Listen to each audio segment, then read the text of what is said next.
Hello अस्सलाम वालेकुम जी students. हमारा आज का टॉपिक है मास स्टोरेज सिस्टम। बेसिकली हमने प्राइमरी मेमोरी को देखा, रैम की बात की। मैं यूँ कहूँ कि वोलेटाइल स्टोरेज से रिलेटेड काफ़ी डिटेल के साथ हम लोग पढ़ चुके। हमारा आज का टॉपिक सेकेंडरी स्टोरेज सिस्टम से रिलेटेड होगा कि आपके जो नॉन वोलेटाइल स्टोरेज है उसमें किस तरह की डिवाइसेस यूज़ होती हैं, उसको स्टोरेज के लिए किस तरह के पैटर्न्स हैं और उसमें किस तरह के एल्गोरिदम्स यूज़ किए जाते हैं, उनको हम थोड़ा एब्स्ट्रैक्ट लेवल पे डिस्कस करेंगे। तो हमारा इस चैप्टर का जो ओवरव्यू है, मास स्टोरेज स्ट्रक्चर का ओवरव्यू, डिस्क स्ट्रक्चर, डिस्क की अटैचमेंट क्या है, डिस्क स्केड्यूलिंग क्या है, disc management, swap space management और रेड का स्ट्रक्चर और स्टेबल स्टोरेज इम्प्लीमेंटेशन। ऑब्जेक्टिव इस चैप्टर का to describe the physical structure of secondary storage devices, explain the performance characteristic of mass storage devices कि mass data storage के लिए जो secondary storage devices हैं performance के बारे में देखना, evaluate disk scheduling algorithms, different किस्म के disk scheduling के जो algorithms हैं उनको evaluate करना, और आपका mass storage including RAID को ऑपरेटिंग सिस्टम की सर्विसेज को देखना। कि सबसे पहले हमारे पास मैस स्टोरेज के स्ट्रक्चर है। आप सब जानते हैं हमारे यहाँ सेकेंडरी स्टोरेज के लिए जो सबसे बड़ी सोर्स या डिवाइस, जो नॉर्मल डिवाइस यूज़ की जा रही है, मैग्नेटिक डिस्क। मैग्नेटिक डिस्क का स्ट्रक्चर कैसा होता है, डेटा किस तरह से स्टोर किया जाता है, इसके बारे में हम देखते हैं कि मैग्नेटिक डिस्क बेसिकली आपके किसी भी कंप्यूटर सिस्टम में बल्क में डाटा स्टोर करने के लिए यूज की जाती है। Even hundreds of the terabytes, gigabytes.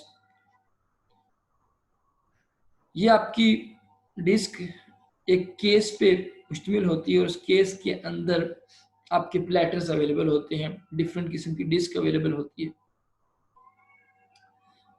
जो कि आपकी डिस्क ड्राइव रोटेट करती है 60 to 250 टाइम्स पर सेकंड। ये डिफरेंट किस्म की डिवाइस ड्राइव्स के हिसाब से डिफरेंट इसकी रोटेशन रेट हो सकता है। इसमें ट्रांसफर रेट क्या है जी? Data flow between drive and the computer system.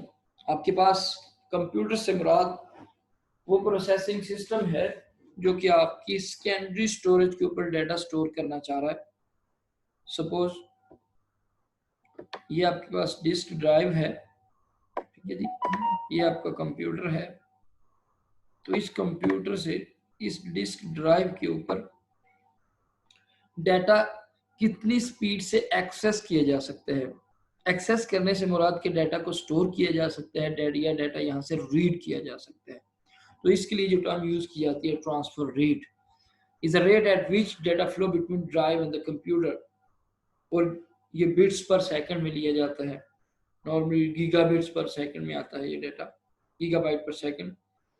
Positioning time क्या है जी? ये random access time is time to move disk arm to the desired cylinder, seek time. ये सिलेंडर क्या है, नेक्स्ट हम स्ट्रक्चर के अंदर देखते हैं कि बेसिकली आपकी जो डिस्क ड्राइव्स हैं, मैग्नेटिक डिस्क की बात कर रहे हैं यहाँ पे चल रही है, वो आपकी ऐसे डिस्क पर मुश्तमिल है। सपोज ये आपकी एक डिस्क है, इस डिस्क में दरमियान में एक होल है जिससे ये एक लीवर के ऊपर आपके सिलेंडर के ऊपर चढ़ी होती है। अब इस डिस्क का हर के डिफरेंट किस्म के सेक्शंस हैं। अगर मैं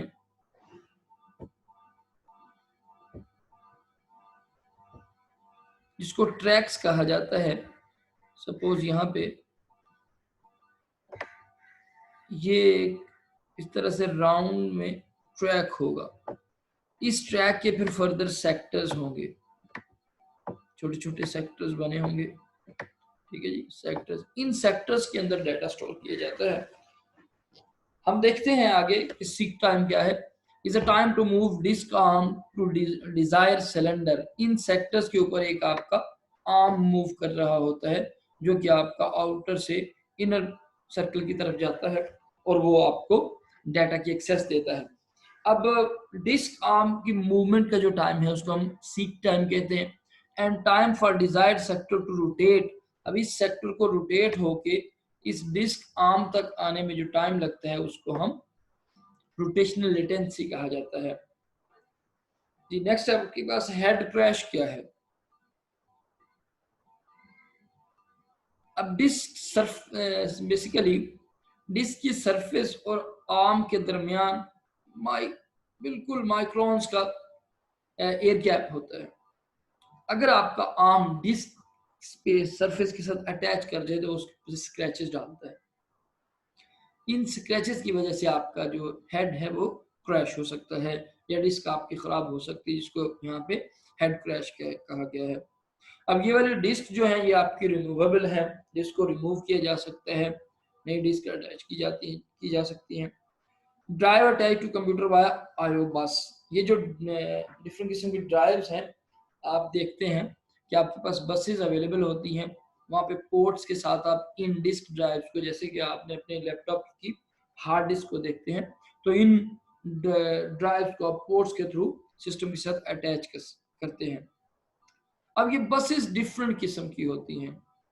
आईडी जो कि आपको मैक्सिमम 2 ड्राइव्स अटैच करने देती है। उसके बाद आपका साटा है। साटा आजकल आप देखते हैं जो डेस्कटॉप कंप्यूटर्स थे उनमें साटा का बहुत बड़ा रोल आया। इसने बेसिकली एटीए को इम्प्रूव किया। उसके बाद यूएसबी की आपकी बसेस हैं जिसमें आप अटैच कर सकते हैं किसी भी यूएसबी डिवाइस को। फाइबर चैनल, एक कंप्यूटर सिस्टम की टेक्नोलॉजी में फाइबर चैनल का बहुत बड़ा रोल है। ये भी आपकी एक बस टेक्नोलॉजी है जिसके थ्रू आप 20 बिट्स तक 20 बिट्स की एड्रेस स्पेस तक आप ड्राइव्स अटैच कर सकते हैं डिफरेंट किस्म की। इसके बाद SCSI, SS फायर वायर और इस तरह से डिफरेंट किस्म की आपके यहाँ पे बसेस अवेलेबल हैं जो कि टेक्नोलॉजी के पॉइंट ऑफ व्यू से different numbers of hard drives को अटैच करने के लिए आपको प्लेटफॉर्म देती हैं और डिफरेंट किस्म की स्पीड देती हैं। Host controller in computer use bus to talk to disk controller. यहाँ पे जब सपोज आपके कंप्यूटर ने हमने कंप्यूटर से ये आपके पास सपोज कंप्यूटर से मुराद आपका प्रोसेसर हो सकता है, आपकी प्रोसेसिंग डिवाइस कोई भी हो सकती है। अब इस कंप्यूटर ने अगर आपके डिस्क में डाटा स्टोर करना है तो यहाँ पर ये वाली डाटा स्टोर या डाटा एक्सेस की जो कम्युनिकेशन होगी ये 2 कंट्रोलर्स के दरमियान होगी। अब जो डाटा एक्सेस करना चाह रहा है कंप्यूटर, वहाँ पे एक होस्ट कंट्रोलर अवेलेबल होगा और इस डिस्क के अंदर कहाँ पे डाटा रखना है, कहाँ से डाटा उठाना है, उसके अंदर आप यूँ कह लें एक छोटा सा प्रोसेसर अवेलेबल होता है जिसको हम डिस्क कंट्रोलर कहते हैं। ठीक है जी, डिस्क कंट्रोलर कहते हैं built into driver the storage array. ये आपके इस एरे या स्टोरेज ड्राइव के अंदर बिल्ड होता है। जब भी कोई होस्ट डिस्क से में डाटा एक्सेस करना चाह रहे हैं तो डेफिनेटली इस होस्ट का कंट्रोलर ड्राइव के कंट्रोलर से बात करता है, तब आपका डाटा वहां पे स्टोर किया जा सकता है। नेक्स्ट,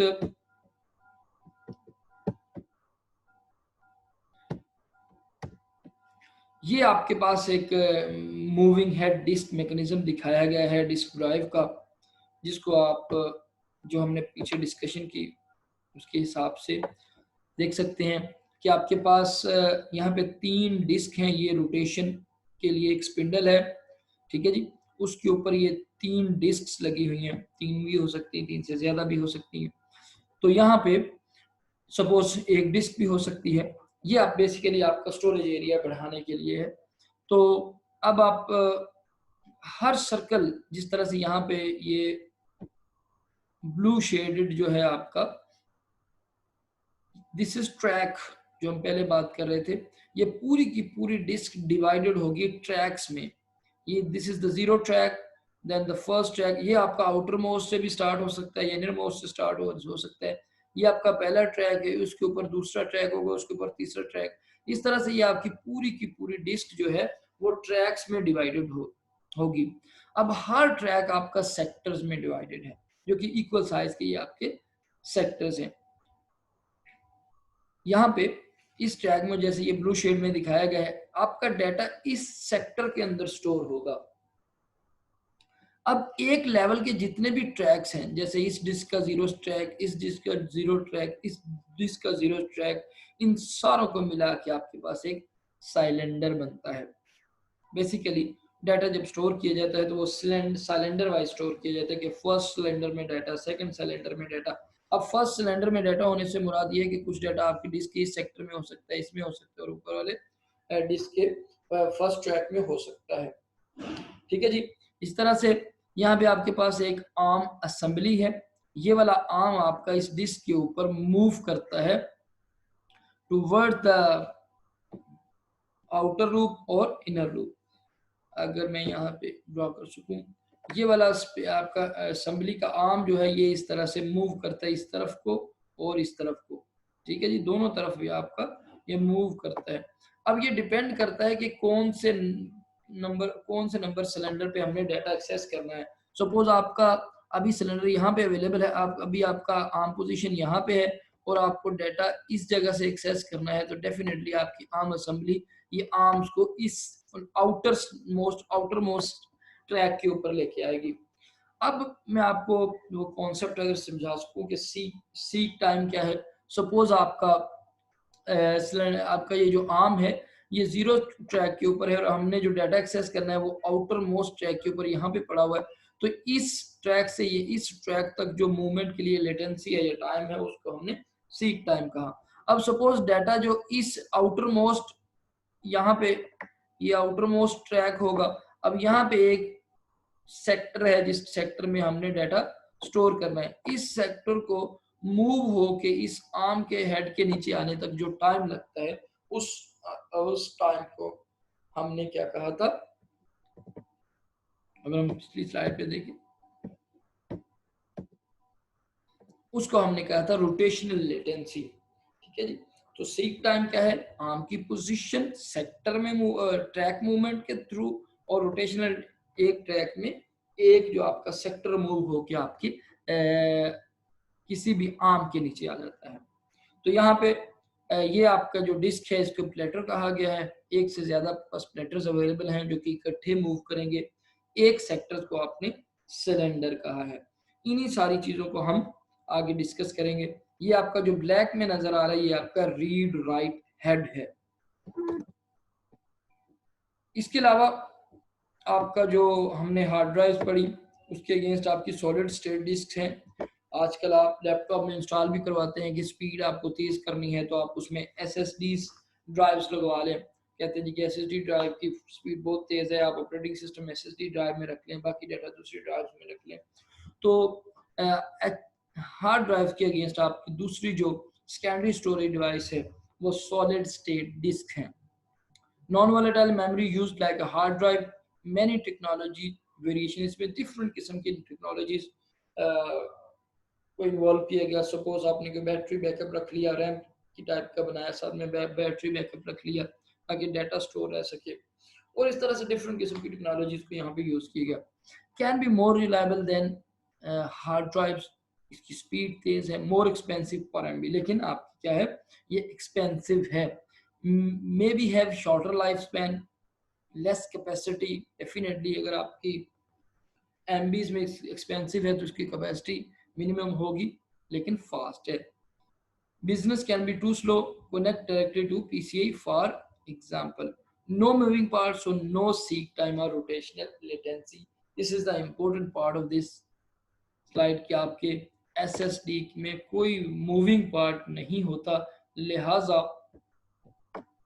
जब moving part नहीं है तो इसके लिए आपके पास सीक टाइम और रोटेशनल लेटेंसी है ही नहीं, तो जिससे आप इसकी स्पीड भी एक्सेस होती है। इसके बाद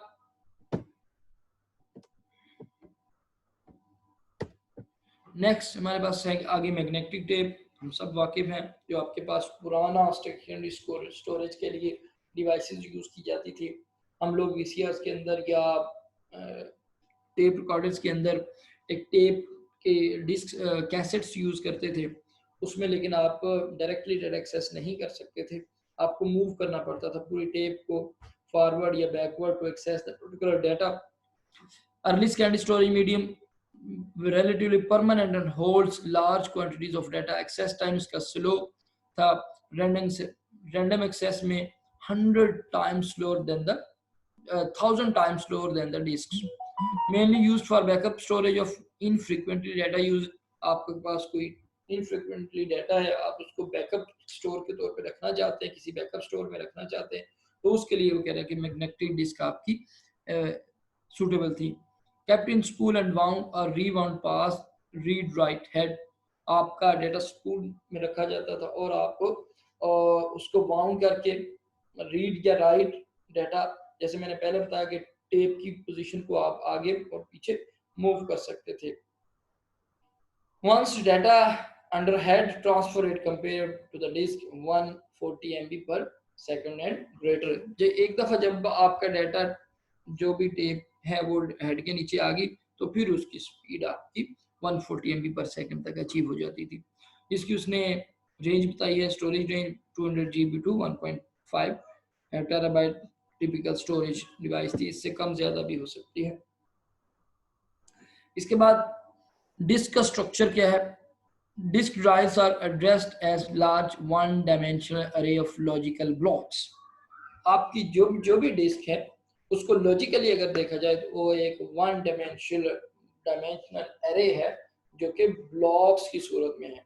अब ब्लॉक का साइज डिफरेंट हो सकता है, normally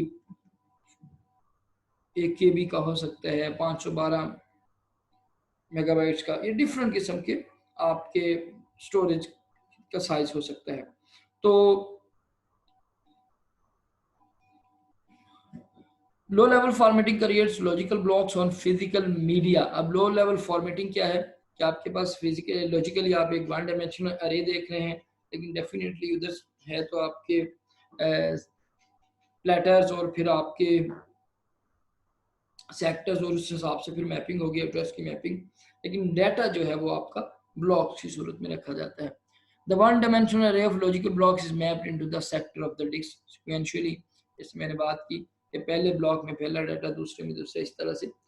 Sector 0 is the first sector of the first track on the outermost cylinder। outermost cylinder, जैसे हमने सिलेंडर्स की बात की, मैं अगर आपको पीछे दिखा सकूं, आउटर मोस्ट सिलेंडर से आपका डाटा स्टोर होना शुरू होता है। आउटर मोस्ट सिलेंडर से मुराद तीनों प्लेटर्स का आउटर मोस्ट ट्रैक, ठीक है जी। तो यहाँ पे वो कह रहा है कि sector 0 is the first sector, the first track on the outer most, सारे के सारे सेक्टर्स जो हैं वो उनको एड्रेस दिया गया है और जीरो एड्रेस जो है वो आपका फर्स्ट सेक्टर है आउटर मोस्ट पे। Mapping proceed in order through that track then the rest of the track in that cylinder. पहले पूरा का पूरा उस सिलेंडर के अंदर ट्रैक जो है उसकी मैपिंग होगी, मींस के पहले 0 के अंदर, फिर 2 के अंदर, 1 के अंदर, 2 के अंदर, 3 के अंदर, फिर आपका पहला प्लेटर फिल हो जाएगा, फिर दूसरा प्लेटर, फिर तीसरा प्लेटर, और फिर आपके जाके n-1 अगर आपका आउटर मोस्ट n सेक्टर है तो आपका n-1 ट्रैक के ऊपर आ जाएगा। Logical to physical address should be easy except for bad sectors. अच्छा, non constant of sectors per track via constant angular velocity, means कि आपका चूंकि ये सर्कुलर में है डिस्क, तो वो कह रहे हैं जी कि आपकी नॉन कांस्टेंट ऑफ सेक्टर पर ट्रैक, तो डेफिनेटली जो इनर आपके सिलेंडर्स होंगे उनमें नंबर ऑफ सेक्टर्स कम होंगे, या जो इनर आपके ट्रैक्स होंगे उनमें नंबर ऑफ सेक्टर्स कम होंगे, और जो आउटर सिलेंडर्स होंगे या ट्रैक्स होंगे उनमें नंबर ऑफ सेक्टर्स आपके ज्यादा होंगे। तो ये आपके लिए उसकी मैनेजमेंट में इशू आ सकता है। सपोज आउटर मोस्ट में आप कह रहे हैं कि सेक्टर 100 है और इनर मोस्ट में आपके 10 सेक्टर्स हैं, तो ये इरेगुलर जो आपकी नॉन कांस्टेंट है sectors per track bye constant angular velocity आपके लिए एक इशू हो, एक इसका इशू क्रिएट कर सकती है। डिस्क अटैचमेंट क्या है?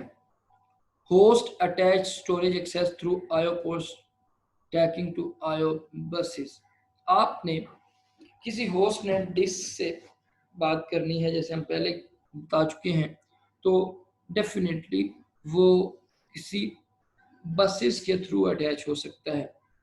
ठीक है जी। अब ये बसेस डिफरेंट किस्म की हैं, डिफरेंट स्पीड के साथ डिफरेंट स्पीड प्रोवाइड करती हैं और डिफरेंट टेक्नोलॉजी यूज़ करते हुए। तो डिस्क को अटैच करने के लिए आप फाइबर चैनल भी यूज़ कर सकते हैं। Fibre channel is high speed serial architecture जो कि आपको can be switch fabric with 24 bit address space. ठीक है जी। आपकी जो नॉर्मल बसेस यूज़ की जा रही हैं, इसके अलावा आपका फाइबर फाइबर चैनल्स यूज़ किए जा सकते हैं। तो ये आपकी डिस्क अटैचमेंट जो है, ये होस्ट अटैच स्टोरेज की हम बात कर रहे हैं। बेसिकली डिस्क अटैचमेंट जो है वो आपकी दो तरह से हो सकती है। एक आपका डिस्क होस्ट अटैच स्टोरेज है, नेटवर्क अटैच स्टोरेज है, और उसके अलावा एक और अटैचमेंट का टेक्निक है जिसको स्टोरेज एरिया नेटवर्क कहा जाता है। इसको हम एक एक करके सारों को डिटेल के साथ डिस्कस करेंगे।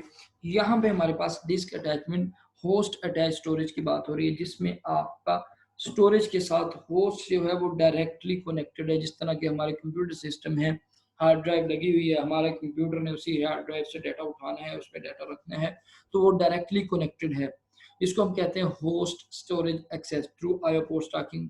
अब आप आईओ बसेस के थ्रू डेफिनेटली हम देखते हैं कि हार्ड ड्राइव हमारी आईओ बसेस के थ्रू अटैच्ड है। इसके लिए जो आपके पास हाई स्पीड चैनल है वो फाइबर चैनल अवेलेबल होता है।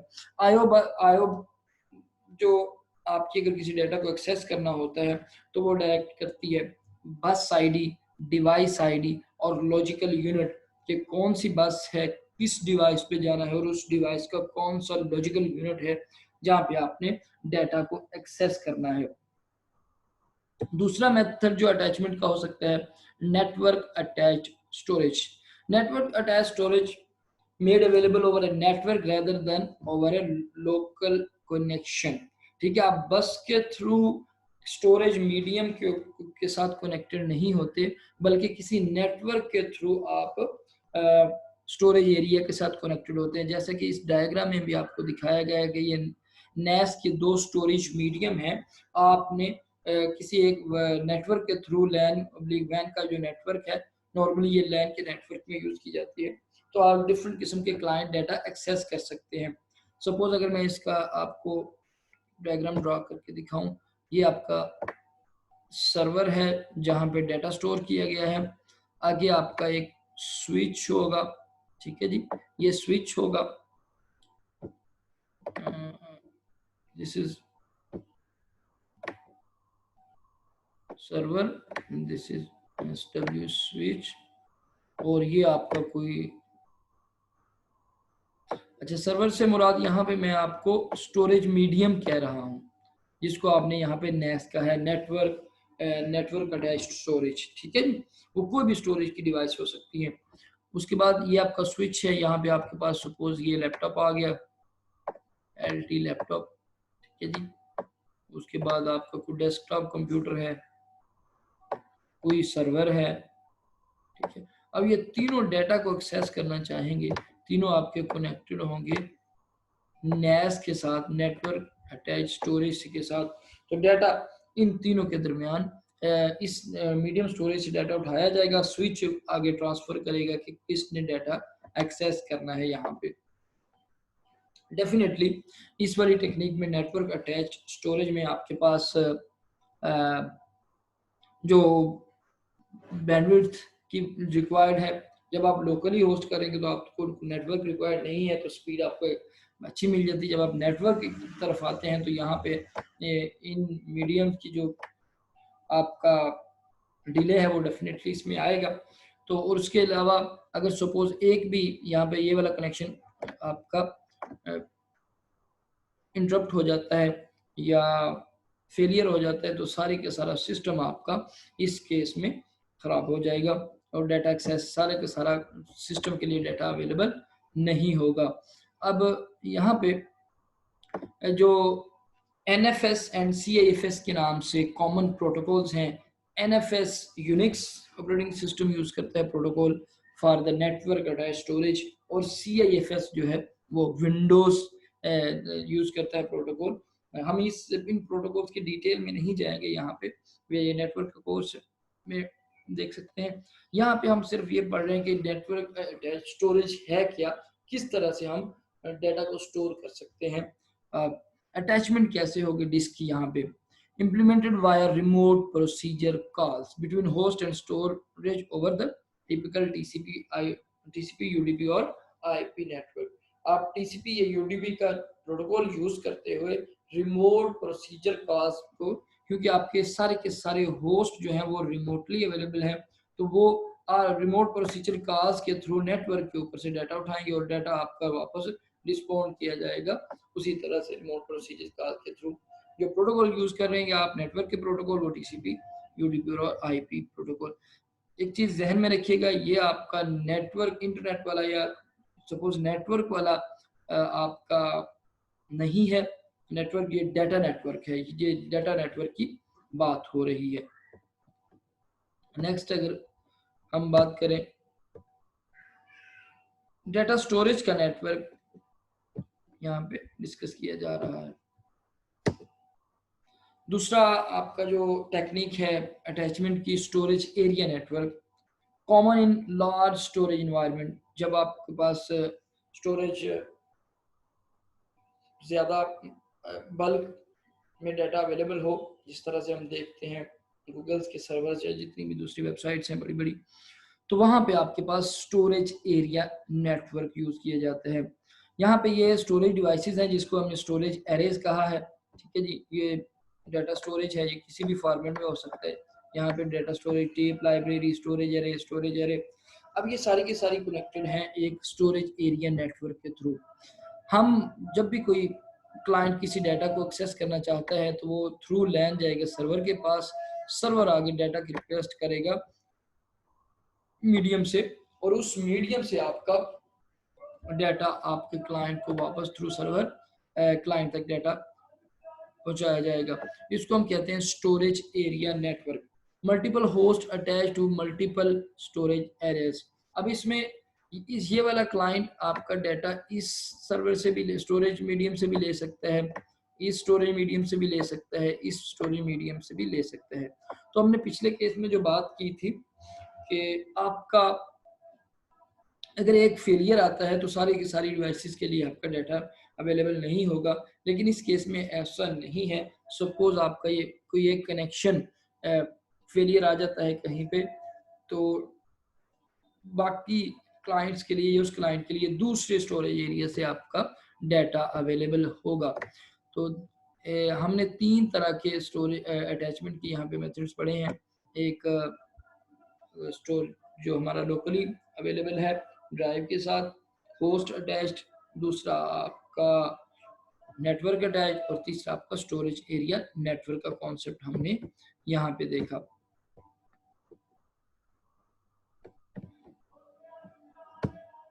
जिसके बाद SAN is one or more storage arrays connected to one or more fiber channel switches।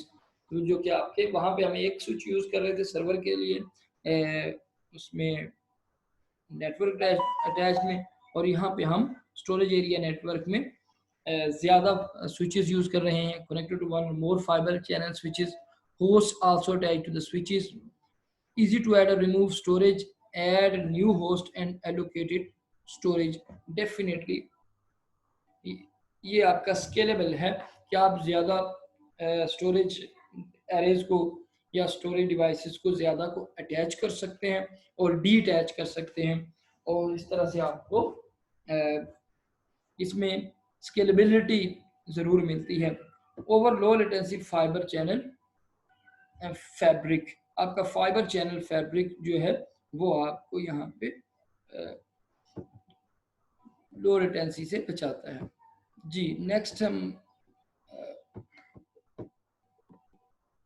There are many sources of disk IO और रिक्वेस्ट। अगला जो हमारा कॉन्सेप्ट है, जो हमारा टॉपिक है, वो डिस्क स्केड्यूलिंग से रिलेटेड है।